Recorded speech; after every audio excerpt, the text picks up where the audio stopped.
హృదయపూర్వక కృతజ్ఞతలు ప్రభువుకు తెలియజేసుకుంటూ, ముఖ్యంగా ఇటువంటి గొప్ప కార్యక్రమం దేవాలయం మన పరదేశీ గారు, అలాగే అనేక దైవజనుల మధ్యన అలాగే ప్రభువుని అనుకుని ప్రభువు చూపించిన మార్గంలో నడుస్తూ అందరూ ఈ సమాజంలో బాగుండాలని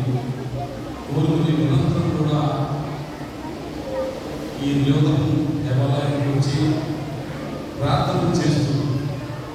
సమాజ శ్రేయస్సు కోసం అంకితమైన వరలపూడి దైవజనులకు కూడా నా హృదయపూర్వక ధన్యవాదాలు తెలియజేసుకుంటున్నాను. ఎందుకంటే గతంలో ఈ చర్చి ప్రారంభించిన తర్వాత ఇది కాలం ప్రారంభించడం, మళ్ళీ నిర్మించి ప్రారంభించుకోవడానికి అనేక వాతావరణం వచ్చింది. కోవిడ్ లాంటి మహమ్మారి వచ్చి అనేక మంది ప్రారంభంలో కూడా ఆ ప్రభు ఆశీస్సుతో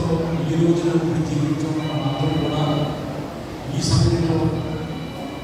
ఏదైతే ఈ ప్రారంభంలో ప్రారంభించడంలో మనం పాల్గొనే అవకాశం ఇచ్చిన ప్రభువుకి అందరూ కూడా ఎల్లప్పుడూ కూడా కృతజ్ఞతలు ప్రకటించాలని చెప్పి ఈ సందర్భంలో ప్రభువుని ప్రజలందరికీ చర్చి